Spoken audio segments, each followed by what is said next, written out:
Perkenalkan, kami dari kelompok 3. Di sini kami akan memaparkan materi yang telah kami dapatkan, yaitu tentang kesantunan berbahasa. Sebelum kita melanjutkan ke materi yang akan dibahas, izinkan kami anggota kelompok memperkenalkan diri kami masing-masing. Perkenalkan, nama saya Olivia Paulina dengan NIM 251422135 dari Fakultas Bahasa dan Seni, jurusan Pendidikan Seni Drama Tari dan Musik, Prodi Pendidikan Seni Musik. Sebelum ke penjelasan yang lebih lanjut tentang kesantunan berbahasa, di sini saya akan menjelaskan sedikit tentang pengertian bahasa dan kesantunan itu sendiri.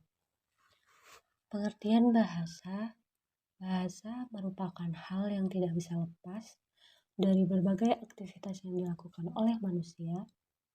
Bahasa juga bisa diartikan sebagai kemampuan yang dimiliki manusia untuk berkomunikasi dengan manusia lain melalui tanda seperti gerak atau kata.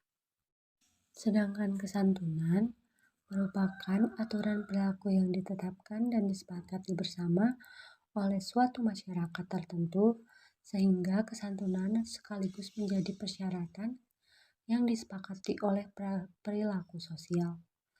Oleh karena itu, kesantunan ini bisa disebut juga sebagai tata krama. Ada dua aspek yang sangat mempengaruhi dan berkaitan dengan kesantunan berbahasa. Dua aspek tersebut terdiri dari aspek berbahasa dan aspek berperilaku. Aspek berbahasa terdapat pada pemilihan kata, intonasi, nada, dan struktur kalimat. Pada aspek perilaku seseorang terdapat ekspresi, sikap, dan gerak-gerik. Jika salah satu aspek hilang, maka bisa dikatakan kita tidak berbahasa dengan santun dan baik. Kesantunan berbahasa merupakan salah satu aspek kebahasaan yang dapat meningkatkan kecerdasan emosional penuturnya, karena di dalamnya terdapat sebuah komunikasi. Penutur dan petutur tidak hanya dituntut menyampaikan kebenaran, tetapi harus tetap berkomitmen untuk saling menjaga keharmonisan hubungan. Konteks di sini adalah mengapa harus menjaga keharmonisan, karena dalam kita berbahasa, kita tidak boleh menyinggung atau merendahkan seseorang agar hubungan yang terjalin tetap berjalan dengan baik. Penerapan kesantunan bahasa pada setiap individu juga merupakan sebuah bentuk cerminan budaya suatu masyarakat yang berhasil dilestarikan. Adapun beberapa tujuan dari kesantunan berbahasa ini, yang pertama, kesantunan dalam berbahasa bertujuan agar seseorang yang mendengarkan tidak tersinggung saat kita berbicara. Yang kedua, mengetahui ragam bahasa yang pantas digunakan dalam situasi tertentu. Tiga, dapat mengontrol sikap dan gerak-gerik ketika berbicara. Yang keempat, mengetahui bagaimana mengatur kenyaringan suara ketika kita berbicara. Yang terakhir, mengetahui kapan waktu untuk diam dan kapan waktu untuk kita mengakhiri pembicaraan. Kemudian, ada beberapa hal yang harus dihindari dalam berkomunikasi agar tuturan yang disampaikan tetap santun dan tidak melanggar norma. Yang pertama, jangan pernah mempermalukan lawan tutur. Hindari kata bernada yang mengejek, menyepelekan, menghina, dan merendahkan lawan tutur. Contohnya, anak itu bukan malas, melainkan bodoh. Kata-kata bodoh di sini terbilang sangat kasar.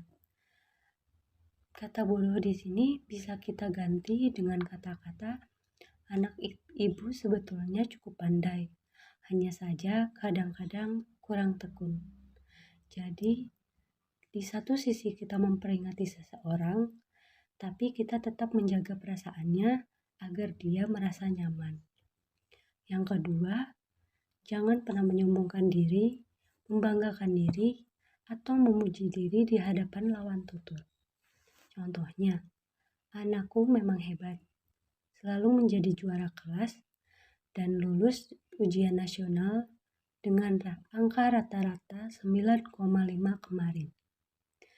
Kata-kata itu bisa diganti dengan anakku sebenarnya biasa-biasa saja.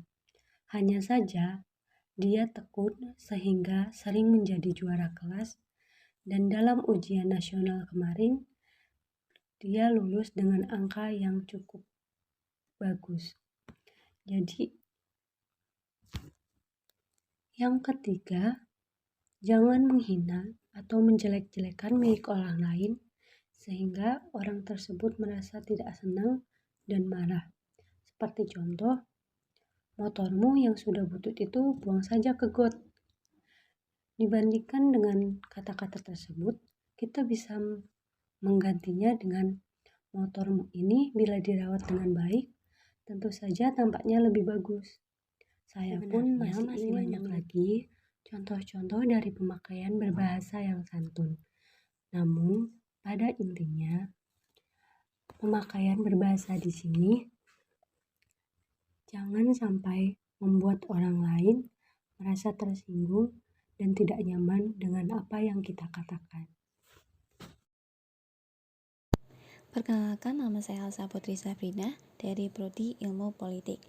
Di sini saya akan menjelaskan 3 kaidah yang harus dipatuhi agar tuturan kita terdengar santun oleh pendengar atau lawan tutur kita. Ada 3 kaidah yang harus kita patuhi, yaitu yang pertama, formalitas atau formality, kedua, ketidaktegasan atau hesistensi, kemudian terakhir ada kesamaan atau kesekawanan, equality or camaraderie. Jadi sebuah tuturan disebut santun kalau ia tidak terdengar memaksa atau angkuh. Tuturan itu memberi pilihan tindakan kepada lawan tutur dan lawan tutur itu menjadi senang. Kesantunan berbahasa tercermin dalam tata cara berkomunikasi lewat tanda verbal atau tata cara berbahasa. Ketika berkomunikasi, kita tunduk pada norma-norma budaya, tidak hanya sekedar menyampaikan ide yang kita pikirkan. Tata cara berbahasa harus sesuai dengan unsur-unsur budaya yang ada dalam masyarakat tempat hidup dan dipergunakannya suatu bahasa dalam berkomunikasi. Apabila tata cara berbahasa seseorang tidak sesuai dengan norma-norma budaya, maka ia akan mendapatkan nilai negatif. Misalnya, dituduh sebagai orang yang sombong, angkuh, tak acuh, egois, tidak beradat, bahkan tidak berbudaya. Selanjutnya kita akan berbicara mengenai ciri kesantunan berbahasa. Kesantunan berbahasa seseorang dapat diukur dengan beberapa jenis skala kesantunan. Chair dalam bukunya berjudul Kesantunan Berbahasa menyatakan bahwa yang dimaksud dengan skala kesantunan adalah peringkat kesantunan mulai dari yang tidak santun sampai dengan yang paling santun. Kemudian dalam model kesantunan Lee, setiap maksimum interpersonal itu dapat dimanfaatkan untuk menentukan peringkat kesantunan sebuah tuturan. Skala kesantunan Lee dibagi menjadi 5 skala, yaitu yang pertama, skala cost benefit scale atau skala kerugian dan keuntungan. Kemudian yang kedua, optionality scale atau skala pilihan.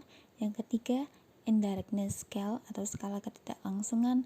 Kemudian yang keempat ada authority scale atau skala keotoritasan, dan yang terakhir social distance scale atau skala jarak sosial. Kita bahas satu persatu. Dari yang pertama yaitu cost benefit scale atau skala kerugian dan keuntungan.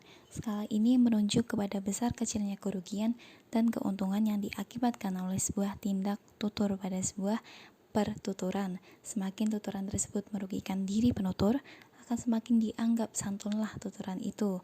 Demikian sebaliknya, semakin tuturan itu menguntungkan diri penutur, akan semakin dianggap tidak santunlah tuturan itu.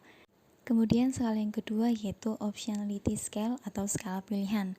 Skala ini menunjuk kepada banyak atau sedikitnya pilihan atau option yang disampaikan si penutur kepada si mitra tutur di dalam kegiatan bertutur. Semakin pertuturan itu memungkinkan penutur atau mitra tutur menentukan pilihan yang banyak dan leluasa, akan dianggap semakin santunlah tuturan itu. Sebaliknya, apabila pertuturan itu sama sekali tidak memberikan kemungkinan memilih bagi si penutur dan si mitra tutur, tuturan tersebut dianggap tidak santun. Kemudian, skala yang ketiga yaitu indirectness scale atau skala ketidaklangsungan. Skala ini menunjuk kepada peringkat langsung atau tidak langsungnya maksud sebuah tuturan. Semakin tuturan itu bersifat langsung, akan dianggap semakin tidak santunlah tuturan itu. Demikian sebaliknya, semakin tidak langsung maksud sebuah tuturan, akan dianggap semakin santunlah tuturan itu. Kemudian yang keempat, ada authority scale atau skala keotoritasan. Skala ini menunjuk kepada hubungan status sosial antara penutur dan mitra tutur yang terlibat dalam pertuturan. Semakin jauh jarak peringkat sosial atau rank rating antara penutur dan dengan mitra tutur, tuturan yang digunakan akan cenderung menjadi semakin santun. Sebaliknya, semakin dekat jarak peringkat status sosial di antara keduanya, akan cenderung berkuranglah peringkat kesantunan tuturan yang digunakan dalam bertutur itu. Kemudian skala yang terakhir yaitu social distance scale atau skala jarak sosial. Skala ini menunjuk kepada peringkat hubungan sosial antara penutur dan mitra tutur yang terlibat dalam sebuah pertuturan. Ada kecenderungan bahwa semakin dekat jarak peringkat sosial di antara keduanya, akan menjadi semakin kurang santunlah tuturan itu. Demikian sebaliknya, semakin jauh jarak peringkat sosial antara penutur dengan mitra tutur, akan semakin santunlah tuturan yang digunakan itu. Perkenalkan, nama saya Sevia Neva Arvika dari Prodi Ilmu Geografi, NIM 32114225152. Di sini saya akan melanjutkan pembahasan mengenai penyebab ketidaksantunan. Yang pertama, kritik kepada lawan tutur secara langsung dan dengan menggunakan kata-kata kasar akan menyebabkan sebuah pertuturan menjadi tidak santun atau jauh dari peringkat kesantunan. Dengan memberikan kritik secara langsung dan menggunakan kata-kata yang kasar tersebut, dapat menyinggung perasaan lawan tutur sehingga dinilai tidak santun. Contohnya, pemerintah memang tidak becus mengelola uang.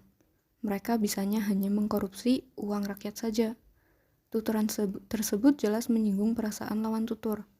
Kalimat tersebut terasa tidak santun karena penutur menyatakan kritik secara langsung dan menggunakan kata-kata yang kasar. Yang kedua, kadangkala ketika bertutur, dorongan rasa emosi penutur begitu berlebihan, sehingga ada kesan bahwa penutur marah kepada lawan tuturnya. Tuturan yang diungkapkan dengan rasa emosi oleh penuturnya akan dianggap menjadi tuturan yang tidak santun.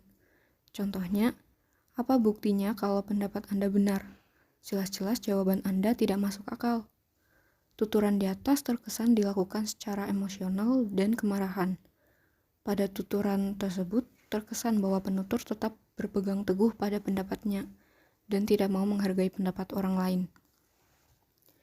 Yang ketiga, seringkali ketika bertutur, seorang penutur bersifat protektif terhadap pendapatnya.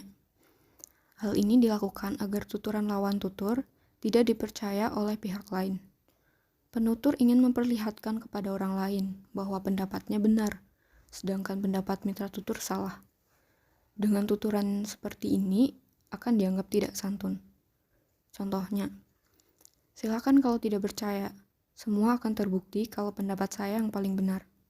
Tuturan di atas tidak santun karena penutur menyatakan dialah yang benar. Dia memproteksi kebenaran tuturannya, kemudian menyatakan pendapat yang dikemukakan lawan tuturnya salah. Yang keempat, acap kali penutur menyampaikan tuduhan pada mitra tutur dalam tuturannya. Tuturannya menjadi tidak santun jika penutur terkesan menyampaikan kecurigaannya terhadap mitra tutur. Contohnya, hasil penelitian ini sangat lengkap dan bagus. Apakah yakin tidak ada manipulasi data? Tuturan di atas tidak santun karena penutur menuduh lawan tutur atas dasar kecurigaan belaka terhadap lawan tutur. Jadi, apa yang dituturkan dan juga cara menuturkannya dirasa tidak santun.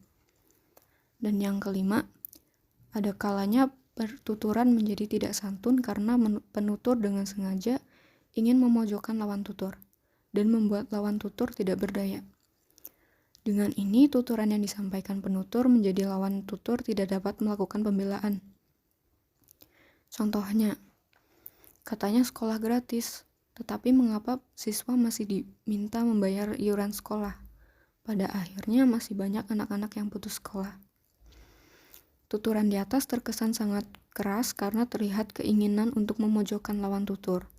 Tuturan seperti itu dinilai tidak santun, karena menunjukkan bahwa penutur berbicara kasar, dengan nada marah dan rasa jengkel. Perkenalkan, nama saya Seli Yunisa dengan NIM 3314222084 dari Prodi Ilmu Politik.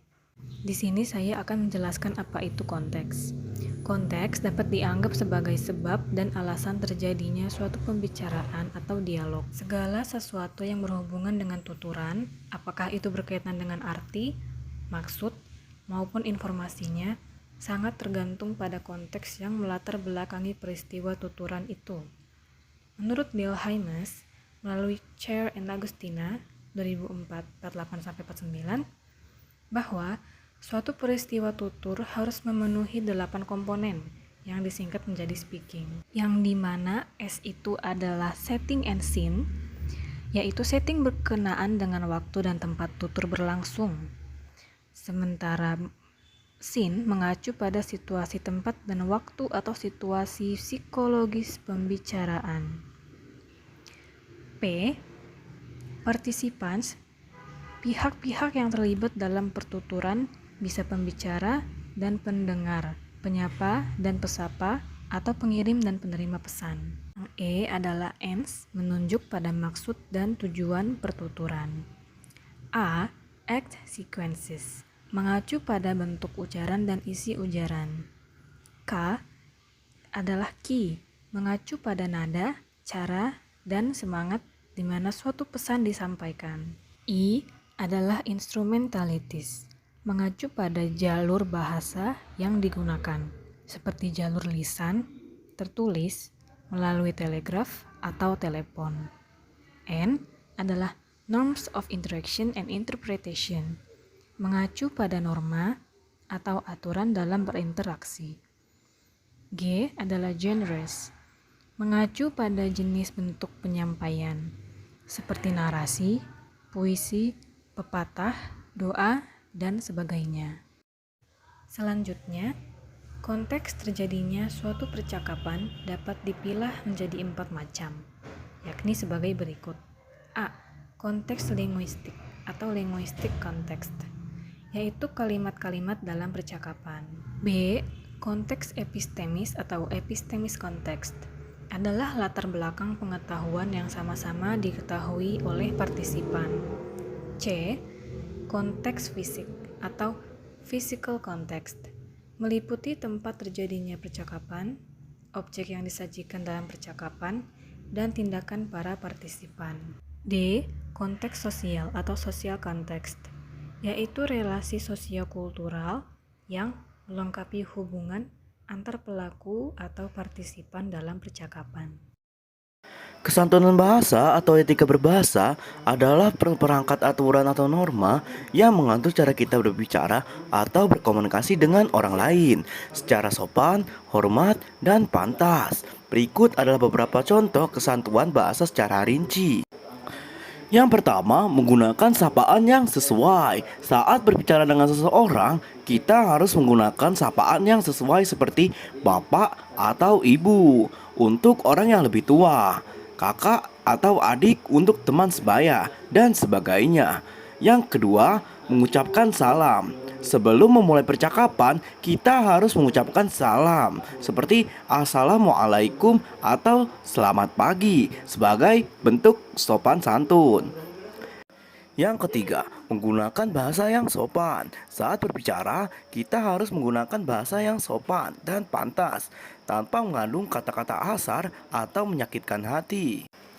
Yang keempat, menggunakan bahasa tubuh yang sopan. Selain bahasa yang kita gunakan, bahasa tubuh juga penting untuk menunjukkan kesantunan dalam berkomunikasi, seperti melihat lawan bicara dengan tatapan yang sopan, tidak merokok atau makan dalam ruangan tertentu, dan sebagainya.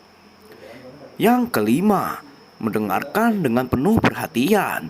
Kesantunan juga terkait dengan sikap kita saat mendengarkan orang lain.